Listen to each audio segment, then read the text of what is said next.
Pintu kamar terkunci rapat. Di atas ranjang sutra mahal ini, batas suci antara majikan dan sopir lebur tak bersisa. Aku membiarkan tangan kasarnya yang biasa kotor oli menyentuh kulitku, merengkuhku dalam pelukan yang selama ini dilarang norma. Napas kami memburu, mata saling mengunci dalam diam.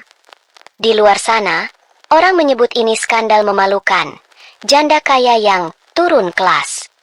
Tapi saat dia mendekapku erat malam itu, aku tahu, aku rela menukar seluruh kehormatanku demi pria ini. Assalamualaikum warahmatullahi wabarakatuh. Selamat datang kembali di channel saya. Bagi Anda yang sudah subscribe channel ini, kami doakan semoga pintu rezeki Anda terbuka lebar, hutang piutang segera lunas, dan segala urusan dipermudah oleh Allah. Silakan tulis, amin ya robbal alamin, di kolom komentar sebagai doa kita bersama. Terima kasih karena masih setia di sini.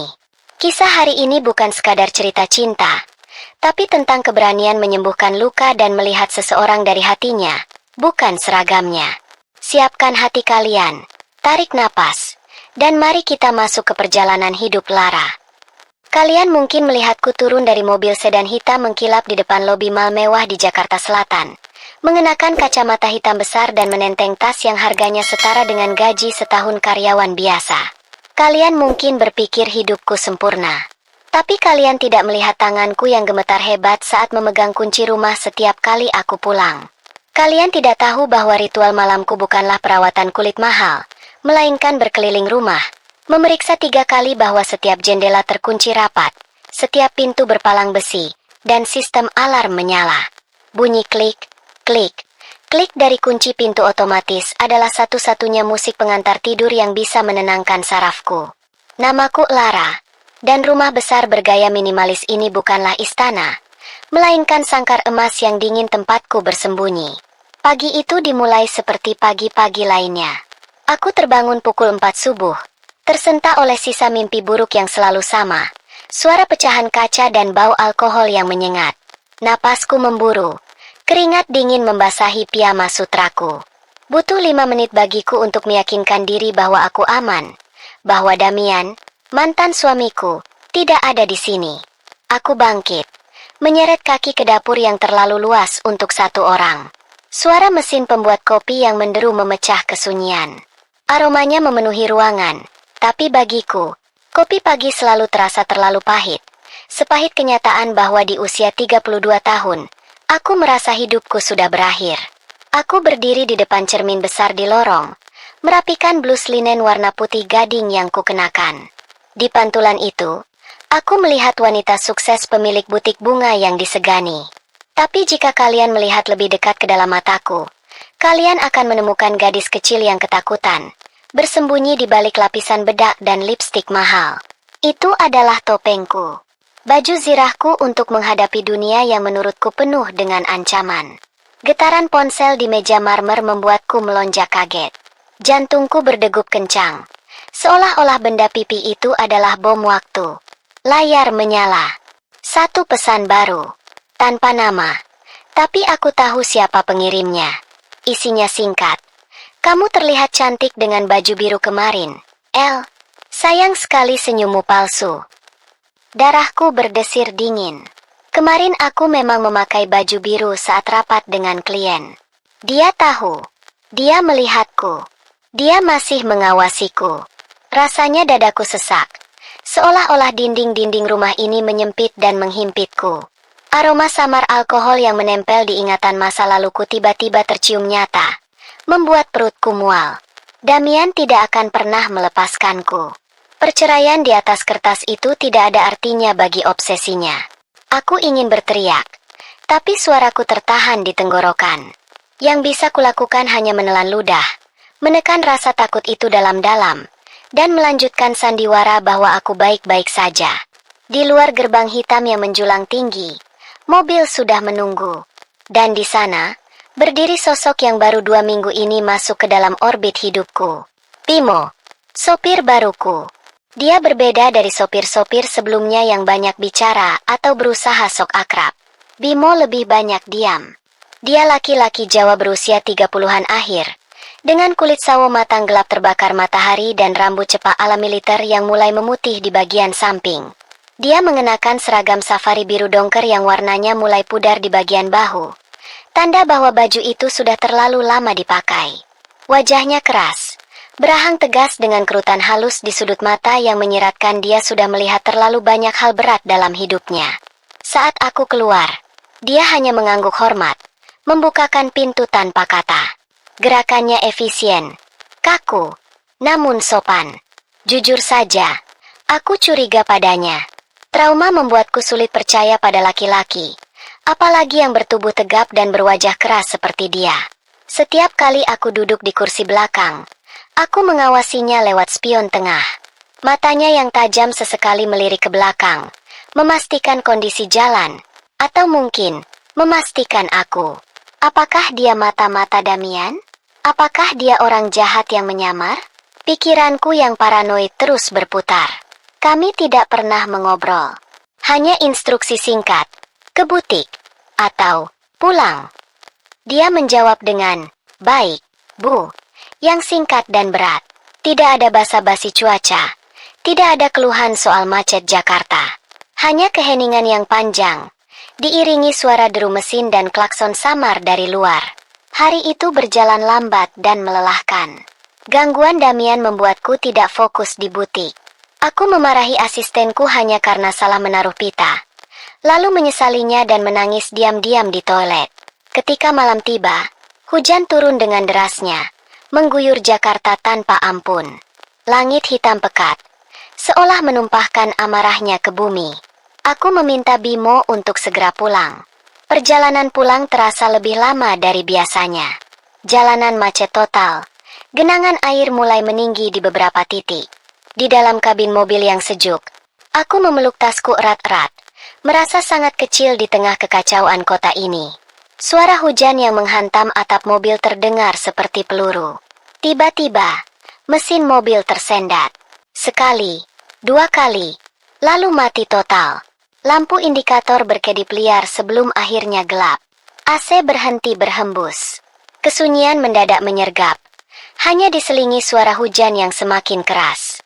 Kami terjebak di jalanan sepi yang membelah area perumahan elit yang gelap karena lampu jalan mati. Kepanikan langsung menyerangku. Gelap, terjebak, sendirian bersama seorang pria asing. Napasku memburu cepat. Kenapa? Ada apa ini? Tanyaku dengan suara bergetar, lebih tinggi dari yang kuduga. Bimo mencoba menstarter mobil, tapi mesin hanya mengerang lemah. Dia menoleh ke belakang, wajahnya samar dalam kegelapan. Maaf, Bu, sepertinya akinya mati total atau ada masalah mesin karena banjir tadi. Saya harus cek keluar. Sebelum aku sempat melarang, dia sudah mengambil payung dan keluar menembus hujan deras. Aku mengunci pintu mobil dari dalam secepat kilat. Klik. Bunyi itu sedikit menenangkanku. Aku melihat sosok Bimo di depan, membuka kap mesin, basah kuyup dalam hitungan detik. Hujan semakin deras. Angin mengguncang mobil pelan. Aku merasa seperti duduk di dalam peti mati. Dingin mulai merayap masuk. Aku mengambil ponsel. Sinyal hilang timbul. Aku benar-benar terisolasi. 15 menit berlalu. Bimo belum kembali masuk. Apa dia meninggalkanku? Apa dia kabur? Air mata mulai menggenang di pelupuk mataku. Aku sendirian. Selalu sendirian. Tiba-tiba, ada ketukan keras di kaca jendela sampingku. Aku menjerit tertahan. Melonjak kaget sampai ponselku terlempar. Di luar, menempel di kaca yang basah, ada wajah Bimo. Air hujan mengalir deras di wajahnya. Rambut cepaknya lepek. Seragam safarinya basah kuyup menempel di badan. Tapi matanya tidak terlihat jahat. Dia tidak terlihat marah. Dia menatapku dengan sorot yang anehnya teduh di tengah badai itu. Dia memberi isyarat agar aku menurunkan kaca sedikit. Dengan tangan gemetar hebat, aku menekan tombol. Kaca turun beberapa sentimeter. Suara deru hujan langsung menyerbu masuk, dingin dan basah. Bu? Suaranya terdengar di antara gemuruh guntur. Mesinnya tidak bisa nyala. Banjir di depan sudah tinggi. Tidak aman kalau ibu tetap di dalam sendirian. Saya sudah panggil bantuan derek, tapi macet parah, mungkin lama. Dia berhenti sebentar, menyeka air dari matanya. Ibu jangan takut. Saya di sini. Saya akan jaga di luar sampai bantuan datang. Ibu kunci saja pintunya lagi. Saya tidak akan kemana-mana. Dia tidak memaksa masuk untuk berteduh. Dia tidak mengeluh. Dia justru menyuruhku mengunci pintu demi rasa amanku, membiarkan dirinya dihajar badai di luar. Aku menatapnya, mencari kebohongan, tapi hanya menemukan ketulusan yang keras dan kaku. Perlahan, aku menaikkan kaca jendela lagi. Aku melihatnya mundur, lalu berdiri tegap di samping mobil, membelakangi pintu penumpangnya, bersedekap menahan dingin, menjadi tameng hidup antara aku dan dunia luar yang gelap.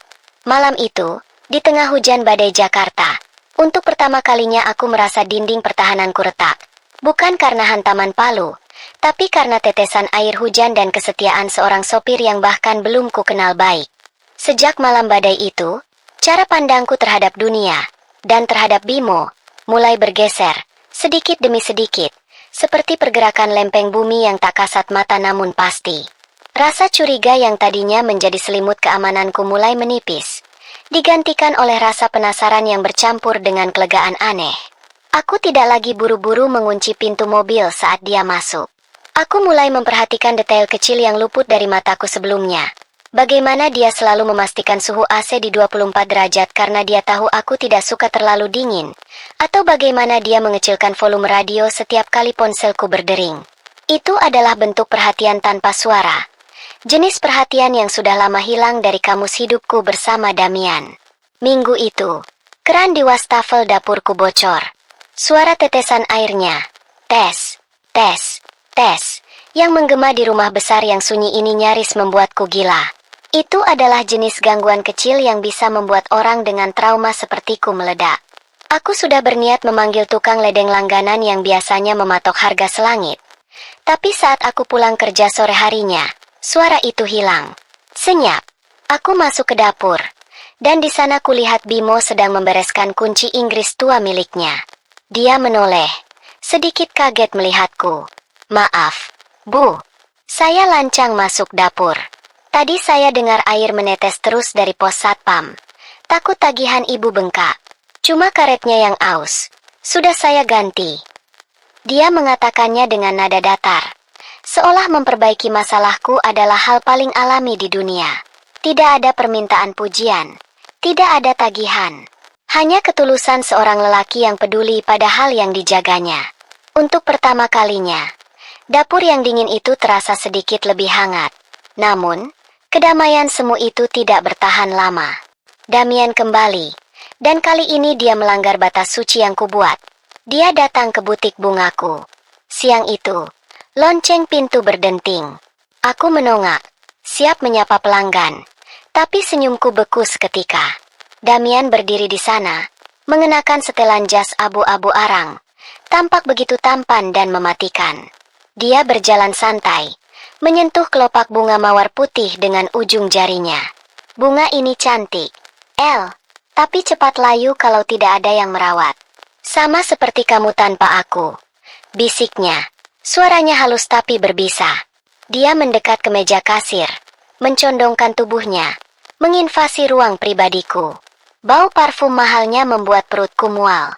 Tanganku gemetar di bawah meja, mencari tombol panik yang belum sempat kupasang.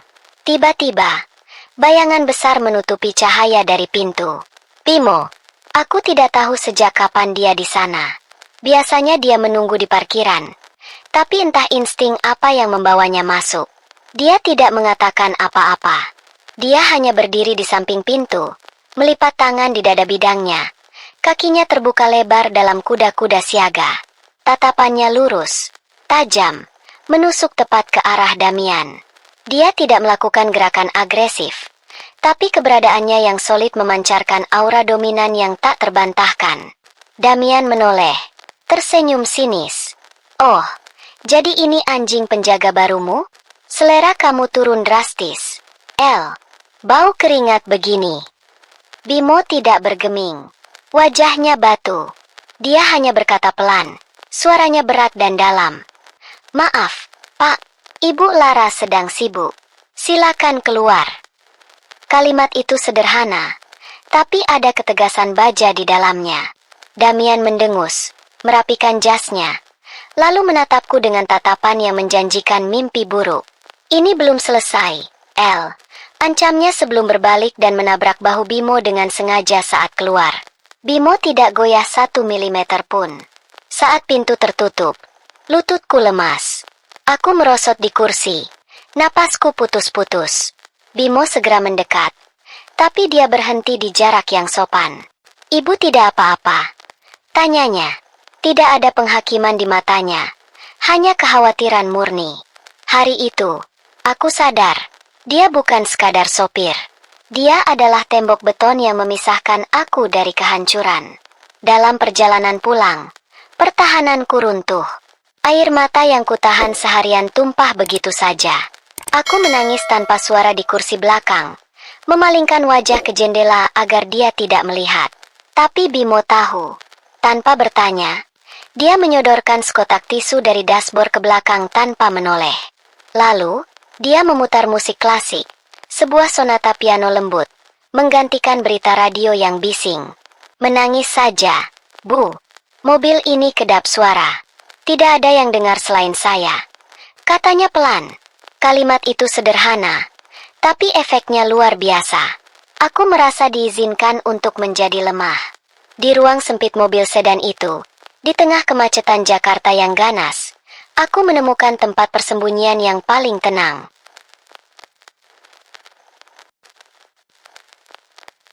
Malam itu, udara Jakarta terasa berat, menggantung rendah seolah menahan napas sebelum badai pecah. Aku baru saja mematikan lampu kamar, mencoba memejamkan mata setelah seharian berperang dengan pikiran sendiri, ketika suara itu terdengar. Bukan suara hujan atau guntur, melainkan suara logam beradu dengan logam. Keras, kasar, dan memaksa. Gerbang depan rumahku diguncang paksa. Jantungku berhenti berdetak sesaat. Sebelum aku sempat meraih ponsel, teriakan itu terdengar, menembus dinding-dinding tebal rumahku. Lara, keluar kamu, pengecut. Suara Damian. Serak, berat, dan jelas sekali dia sedang mabuk. Kepanikan langsung melumpuhkanku. Kakiku lemas, tak mampu bergerak dari sisi tempat tidur. Memori masa lalu menghantamku seperti ombak pasang. Tamparan, teriakan, pecahan vas bunga. Aku mendengar suara langkah kaki berat menyeret di halaman depan, diikuti bunyi kaca pecah. Dia melemparkan sesuatu ke jendela depan. Aku merosot ke lantai, menutup telinga. Tubuhku gemetar hebat tak terkendali.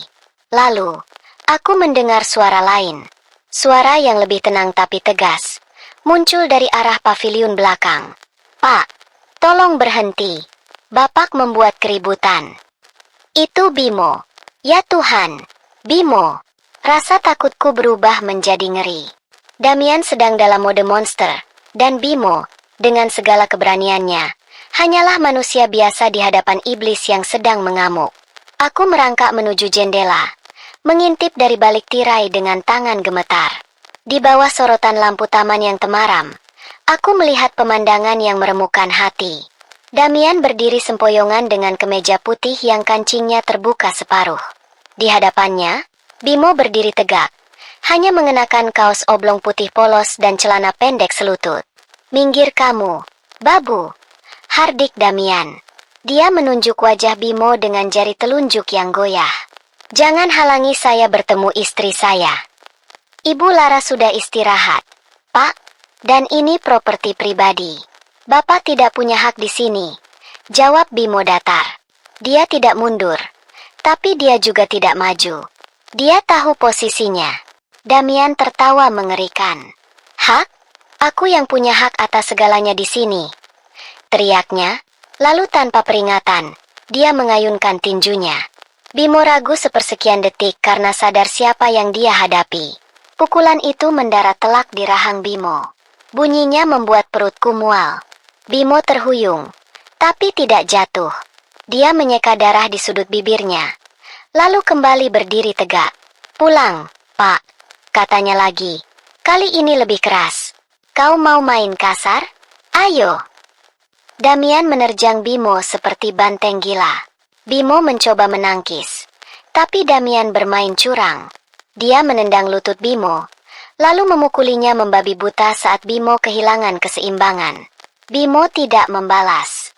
Dia hanya bertahan, menutupi kepalanya dengan lengan, menjadi tameng hidup untuk amarah yang seharusnya ditujukan padaku. Hentikan! Hentikan! Teriakku dari jendela, tapi suaraku hilang ditelan angin malam. Cahaya biru berkedip-kedip muncul dari ujung jalan. Polisi! Dua petugas berseragam turun dari mobil patroli, berlari masuk ke halaman. Damian mundur. Napasnya memburu. Dia mengangkat tangan dengan senyum licik. Bimo tergeletak di rumput. Wajahnya lebam. Darah mengalir dari hidung dan pelipisnya. Dan disinilah ketidakadilan dunia bekerja dengan sempurna. Sebelum Bimo sempat bicara, Damian sudah bersuara. Nadanya berubah total menjadi korban. Pak, untung Bapak datang. Sopir gila ini menyerang saya. Damian menunjuk sedikit luka gores di tangannya sendiri, mengabaikan wajah Bimo yang hancur. Polisi itu menatap Bimo dengan curiga. Penampilan Bimo yang berantakan langsung membuatnya bersalah di mata mereka. Damian berjalan mendekatiku, merangkul bahuku dengan paksa di depan polisi. Dia berbisik pelan. Dengar baik-baik, El. Kalau kamu bela dia, aku pastikan dia membusuk di penjara malam ini juga. Tuntutan penganiayaan berat. Tapi, kalau kamu pecat dia sekarang, aku akan anggap ini selesai. Duniaku berhenti berputar. Aku menatap Bimo. Dia kesakitan, berdarah, demi melindungiku. Jika aku membelanya, dia masuk penjara dan hancur selamanya. Aku harus menghancurkan hatinya untuk menyelamatkan hidupnya. Air mataku tumpah tak terbendung. Aku menarik napas panjang, mengumpulkan sisa kekuatan. Aku menatap Bimo, mematikan rasa di hatiku. Kamu. Suaraku parau.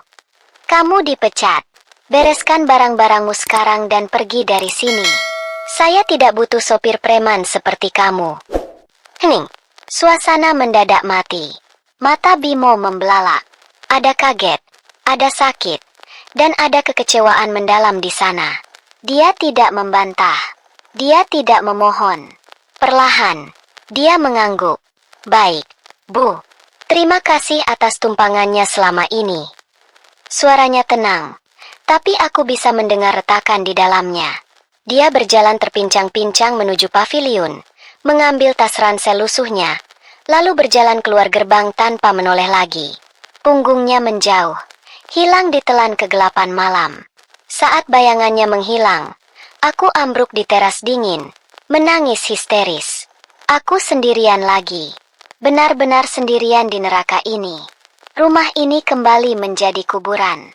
Bukan jenis kuburan yang menyeramkan, melainkan jenis yang sunyi, steril, dan dingin.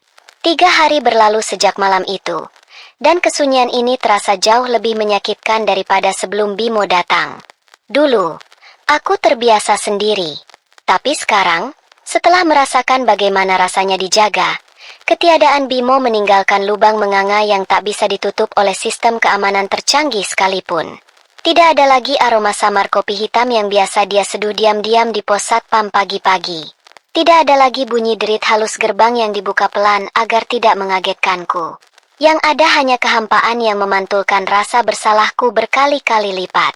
Setiap kali aku melihat ke arah paviliun belakang yang kini kosong dan gelap, dadaku sesak. Aku telah mengusir satu-satunya manusia yang tulus padaku demi menyelamatkannya dari monster yang menghantuiku. Aku mencoba menjalani hidup seperti biasa. Agensi penyalur mengirimkan sopir pengganti bernama Pak Hadi. Dia sopan, berseragam rapi, dan menyetir dengan standar profesional yang sempurna. Sempurna, tapi rasanya salah. Semuanya terasa palsu. Pak Hadi tidak pernah mengecek spion tengah untuk memastikan aku baik-baik saja saat aku melamun. Dia tidak tahu suhu AC favoritku. Di kursi belakang mobil yang dingin itu, aku merasa lebih terisolasi daripada sebelumnya. Aku merindukan keheningan Bimo yang berisi, bukan keheningan profesional yang berjarak ini. Aku sadar, Aku tidak butuh sopir. Aku butuh dia. Puncaknya adalah hari Rabu. Damian mengirim pesan singkat, sebuah emoji senyum yang mengejek, seolah merayakan kemenangannya. Kemarahan yang selama ini kupendam mendadak meledak. Aku sudah selesai menjadi korban. Aku sudah selesai membiarkan rasa takut mendikte hidupku. Siang itu, alih-alih ke butik, aku menyuruh Pak Hadi mengantarku ke kantor polisi. Tunggu di sini. Perintahku tegas. Aku masuk ke gedung yang bau rokok dan keringat itu dengan langkah yang kupaksakan tegap. Aku mencari petugas yang menangani laporan malam itu. Dengan suara yang tenang, aku memberikan kesaksian baru. Aku menceritakan semuanya. Bahwa Damian yang mabuk, Damian yang mendobrak masuk, dan Damian yang memukul Bimo lebih dulu. Aku menyerahkan rekaman CCTV rumah yang sempat kusembunyikan. Bukti visual yang tak terbantahkan. Cabut semua tuduhan terhadap Bimo, atau saya yang akan menuntut balik mantan suami saya atas dasar perusakan properti dan ancaman pembunuhan, kataku pada polisi yang ternganga. Aku tahu ini berarti perang terbuka dengan Damian. Aku tahu dia akan murka. Tapi anehnya, aku tidak peduli lagi. Rasa takutku kalah oleh rasa ingin menebus dosaku pada Bimo. Setelah urusan di kantor polisi selesai, aku melakukan hal paling gila yang pernah terpikirkan. Aku membuka laci dashboard mobil, mencari berkas lama data karyawan. Di sana tertera alamat tempat tinggal Bimo. Sebuah kampung padat di pinggiran Jakarta Timur. Aku menyuruh Pak Hadi pulang. Aku memesan taksi online. Sengaja tidak membawa mobil mewahku agar tidak mencolok. Perjalanan ke sana memakan waktu 2 jam. Pemandangan gedung pencakar langit perlahan berganti menjadi rumah-rumah petak yang berdempetan, kabel listrik yang semrawut, dan jalanan yang menyempit. Sopir taksi menurunkanku di depan sebuah gang sempit. Alamatnya masuk ke dalam. Bu, mobil nggak bisa masuk, katanya. Aku turun. Bau got yang menyengat dan aroma masakan rumah bercampur aduk di udara. Aku berjalan masuk. Sepatu hak tinggiku beradu kikuk dengan aspal yang retak-retak. Beberapa ibu-ibu menatapku heran. Aku terus berjalan, menghitung nomor rumah sesuai catatan. Jantungku berdegup kencang, lebih kencang daripada saat menghadapi Damian. Bagaimana kalau dia tidak mau menemuiku? Bagaimana kalau dia membenciku? Langkahku terhenti di depan sebuah rumah petak kecil dengan cat dinding biru muda yang sudah mengelupas parah. Ada jemuran pakaian pria tergantung di teras sempitnya. Itu seragam safarinya. Dadaku nyeri melihatnya. Aku berdiri mematung di depan pintu kayu yang lapuk. Tanganku terangkat, melayang di udara, ragu untuk mengetuk. Keringat dingin mengalir di punggungku. Ini adalah batas dunia kami. Di balik pintu ini ada pria yang telah kuhina harga dirinya demi menyelamatkan masa depannya. Apakah aku pantas datang kembali? Apakah maaf saja cukup? Tapi kemudian aku teringat tatapan matanya malam itu. Bukan marah, tapi kecewa. Aku tidak bisa membiarkan itu menjadi kenangan terakhir kami. Aku menarik napas dalam-dalam, mengumpulkan sisa keberanian yang kupunya, lalu mengetuk pintu itu pelan. Tok, tok, tok. Suara ketukan itu terdengar seperti detak jantungku sendiri yang menggema di gang sempit itu. Aku menunggu, menahan napas, berharap sekaligus takut pintu itu akan terbuka. Pintu kayu di hadapanku terbuka perlahan, diiringi derit engsel berkarat yang memilu. Dan di sanalah dia berdiri. Bimo. Napasku tercekat. Wajahnya tidak lagi sama seperti saat terakhir kali kulihat di bawah sorot lampu mobil polisi. Lebam di rahangnya kini berubah warna menjadi ungu kekuningan. Ada plester putih menempel miring di pelipis kirinya. Dia hanya mengenakan kaos oblong putih tipis dan sarung kotak-kotak. Terlihat begitu sederhana. Matanya membelalak lebar saat melihatku berdiri di sana. Bu Lara? Suaranya serak. Terdengar tidak percaya. Kenapa? Bagaimana ibu bisa tahu tempat ini? Dia buru-buru membenarkan letak sarungnya. Tampak malu dengan keadaan dirinya dan tempat tinggalnya yang sempit. Boleh aku masuk, Bimo? Tanyaku pelan. Dia tertegun sejenak, lalu menyingkir dari ambang pintu. Silakan, Bu. Tapi maaf, tempatnya berantakan. Panas. Aku melangkah masuk. Ruangan itu kecil sekali, mungkin hanya 3 kali 3 meter. Lantainya semen kasar yang disapu bersih. Ada kasur busa tipis di pojok, lemari plastik, dan kipas angin kecil. Aroma minyak urut dan sabun batangan menguar di udara. Aku duduk di satu-satunya kursi plastik di sana. Bimo berdiri kaku di dekat pintu. "Saya sudah mencabut laporan di polisi," kataku tiba-tiba. "Saya menyerahkan rekaman CCTV. Damian tidak bisa menyentuhmu lagi." Bimo menatapku lurus. Bahunya yang tegang perlahan turun. "Ibu tidak perlu melakukan itu. Itu berbahaya buat ibu." "Aku harus melakukannya." Suaraku meninggi, lalu pecah menjadi isak tangis. "Malam itu, aku tidak bermaksud memecatmu, Bimo. Damian mengancam akan memenjarakanmu kalau aku membelamu. Aku panik. Aku pikir satu-satunya cara menyelamatkanmu adalah dengan mengusirmu jauh-jauh. Maafkan aku." Bimo bergerak mendekat. Ragu-ragu. Dia berlutut di depanku. Dia tidak menyentuhku, tapi kedekatannya cukup untuk membuatku merasakan hangat tubuhnya. "Saya tahu, Bu," ucapnya lembut. "Malam itu, saya melihat mata ibu. Ibu berteriak marah, tapi mata ibu menangis. Saya tahu ibu cuma mau melindungi saya. Makanya saya pergi tanpa melawan." Jawaban itu membuat tangisku semakin deras. Dia tahu. Dia mengerti tanpa perlu dijelaskan. "Kembalilah, Bimo," pintaku di sela isak tangis. "Sebagai sopir ibu lagi?" tanyanya pelan. Aku menggeleng kuat-kuat. "Bukan. Aku tidak butuh sopir. Aku punya banyak uang untuk menyewa ratusan sopir. Tapi aku tidak punya satu orang pun yang berani berdiri di depan saat badai datang selain kamu."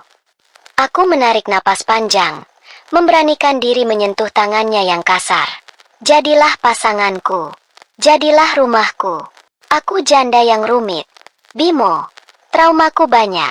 Tapi kalau kamu bersedia bersabar, aku ingin kita memulainya dari awal. Bukan sebagai atasan dan bawahan, tapi sebagai Lara dan Bimo." Hening sejenak.